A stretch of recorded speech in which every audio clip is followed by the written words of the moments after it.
All right, so get this. We're going deep today on a real Southern Gothic story. Oh, yeah. About a restaurateur in Macon, Georgia, Anjette Lyles. Mm-hmm. But she was living this double life as like a convicted murderer. Oh, wow. It's a wild one. You know what I think is really interesting about this case is that it really gives a glimpse into the South in the 1950s. Okay. Like how society was changing so much back then. Yeah. And maybe how those changes played a role in what Anjette Lyles did. So it's like more than just crime story. It's like Yeah. a look back in time. Right. Yeah, I love that. Exactly. Okay, so who was Anjette Lyles? Well, on the surface, she seemed totally ordinary. Okay. She was born Anjette Donovan in 1925. Right. And she married this guy, Ben Lyles Jr., who owned a pretty popular restaurant. It was called Lyles Restaurant, right? Yeah, Lyles Restaurant. Okay. They had 2 daughters. And for a while, it seemed like just a typical Southern family, you know. Yeah. But then in 1952, Ben Lyles Jr. died suddenly. Oh. And this is crazy twist before her execution. Anjette was actually diagnosed with paranoid schizophrenia. Wait. You're dropping that on me right away. Yeah. That's a huge reveal. I know. I'm hooked already. So we've got this seemingly normal life, but then a sudden death and a schizophrenia diagnosis. What happened in between all that? Okay, so 3 years after Ben Lyles Jr. died, Okay. Anjette got married again, this time, to a pilot named Joe Neil Gabbard. Mm-hmm. But he died that same year in 1955. Oh, wow. And you're not going to believe this. What? After both of her husbands died, she got a ton of money. Okay, alarm bells are going off in my head. Yeah. 2 dead husbands in a short time, and both times she benefits financially. Something's not right. No. We need to look into this. And you mentioned the schizophrenia diagnosis before. Yeah. So what are we talking about here? How does that play into everything? Well, paranoid schizophrenia has some really complex symptoms, Yeah. like delusions of grandeur or persecution. Oh, wow. And sometimes these delusions can even lead to, like, really unpredictable actions, you know? Okay. And sometimes even violence, unfortunately. Okay. We'll get into that more later, but it's important to keep in mind. So we have a possible motive, and we have a diagnosis that makes things super complicated. Right. Where does this arsenic poisoning fit into all of this? Okay, well, it wasn't just her husbands who died. Oh, no. Her first mother-in-law died. Mm-hmm. And then her daughter, Marcy, died, too. Oh, wow. All around the same time. That's awful. Yeah, it's tragic. By 1958, the authorities were like, Yeah. hold on a second, something's going on here. Right. They exhumed the bodies. Mm-hmm. And the toxicology report showed that all 4 of them had been poisoned with arsenic. Oh, my gosh. Arsenic poisoning? We're going old school deadly here. Yeah. You know, like Agatha Christie. I know. So how did they even connect Anjette to the poison back then? Well, even though forensic science wasn't as advanced back then as it is now, Right. they were still able to put together a pretty convincing case. Okay. See, arsenic was easier to get your hands on back then. Right. It was in a lot of those ant poisons. Yeah. And records showed that Anjette had bought a ton of that poison right before all the deaths. Okay. Of course, she didn't need a special license or anything to buy it back then. So she wasn't exactly being sneaky about it, huh? No, not really. Just buying dental poison. Yeah. So did she have an explanation for all that? Oh, she did. What was it? Test control. Pest control. Yeah, that's what she said. But when investigators looked into it, Yeah. there really wasn't any evidence of a big enough bug problem. To justify buying that much? Exactly. Okay, so it's looking really bad for her now. Hmm. But you have to wonder if she really was suffering from paranoid schizophrenia at the time. Yeah. Could her actions have been because of some kind of delusion Yeah. and not some cold, calculated plan?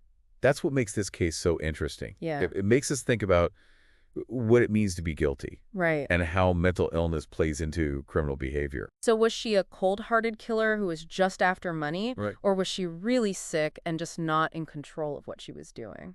It's a tough question. Yeah, you've really got me thinking now. This is a lot more complicated than I thought it would be. Yeah, it is. So let's talk about the trial. What kind of defense did she have against all this evidence? And how Yeah. did people react to this seemingly normal woman being accused of such terrible crimes? Yeah. All right, so we're talking arsenic suspicious purchases and this schizophrenia diagnosis that changes everything. Yeah. What was the trial like? Was it a big media thing? Oh, yeah, this case was all over the news. Everyone was talking about it. Really? Yeah, I remember this in the 1950s, Mm-hmm. and you've got this seemingly average Southern woman accused of poisoning her whole family. Yeah. The newspapers loved it. Yeah, I bet it's like ripped from the headline. Totally. So what happened in court? Well, the prosecution was very thorough. They presented the toxicology reports, showing the arsenic. Right. And they pointed out how she bought all that poison in bulk. Mm-hmm. And then they had witnesses who talked about how Anjette was acting weird Okay. and how her stories didn't really add up. But a lot of that evidence was circumstantial, right? They Yeah. didn't, like, catch her in the act or anything. True. So how did they convince the jury that she was guilty? That's where their strategy gets interesting. They really tried to paint a picture of Anjette as this manipulative and calculating woman. Okay. Like she knew exactly what she was doing. Mm-hmm. They emphasized how much money she got after each death. Right. Trying to show that she had a motive. So they were using those societal fears about women to their advantage. Yeah, exactly. Like a woman using her charm to get what she wants, even if it means murder. Right. And remember, we're talking about the South in the 1950s. Yeah. Back then, it was all about appearances. Right. And women who broke the rules were often seen as dangerous. Yeah, so her case kind of became this warning about what happens when women get too ambitious. Right, whether that was the intention or not. Wow, that's really interesting. Did Anjette testify at her trial? She did. What was that like? Well, let's just say it was pretty unpredictable. Unpredictable? How? She said she didn't do it. Okay. And she said that she loved her family, but she was acting really strange as a stand. Like what? Like there were stories of her laughing at really inappropriate times. Oh, wow, that's creepy. It seems like her behavior in court might have actually hurt her case. Yeah, it probably did. Public opinion was a big deal back then. Right. And her acting so strangely made her look unstable Right. and untrustworthy. Like she was trying to hide something. Exactly. It played right into what the prosecution was saying. Yeah. It's amazing how much social norms can affect a trial. It's true, you can't separate the facts of the case from the time period. So what was the verdict? Well, the jury found Anjette guilty. On all counts. Yeah, all 4 counts of murder. Wow. And the judge sentenced her to death. Wow, the first white woman sentenced to death in Georgia? Yeah. That must have been huge news. It was a major case. People were talking about it everywhere. Right. It really made people think about how society was changing. Yeah. And it raised this scary question about whether a woman could really do something so cold and calculated. But then there's that schizophrenia diagnosis I mentioned. Right. That really changes things, doesn't it? Definitely. It makes this whole thing way more complicated than just a simple crime story. Yeah. Because now we have to ask, could she really be held responsible for what she did? Right. If she was mentally incompetent? Should she still get the death penalty? It's a really tough question. It makes you wonder if her behavior during the trial, which seemed kind of calculated to some people, Yeah. was actually just part of her illness. It's hard to know for sure. Yeah, that's the gray area this case forces us to think about. Right. Did the diagnosis come too late? Did her illness play a role in the crimes themselves? Right. And what about justice for the victims? It's complicated. It's not about letting her off the hook. Right. It's about trying to understand how her mental state affected everything.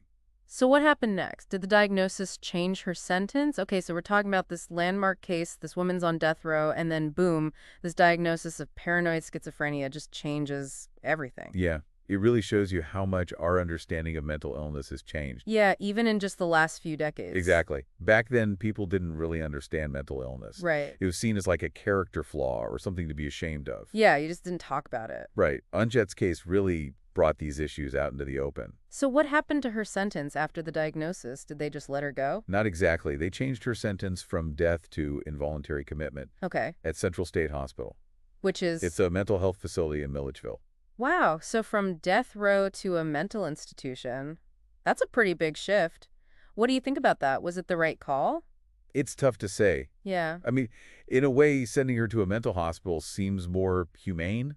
Like they were trying to help her instead of just punish her. But she still killed 4 people. That's true. And their families deserve justice. Right. It's like, where do you draw the line between punishment and rehabilitation? Exactly. Especially when mental illness is involved. That's the question this whole case It's raises. just really complicated. It is. Anjette's case became a big part of that debate. Yeah. It made legal experts, policymakers, even regular people start thinking about these tough questions. And did anything actually change? Oh, yeah, definitely. It led to some major reforms in how Georgia dealt with defendants who had mental illness. Okay, like what?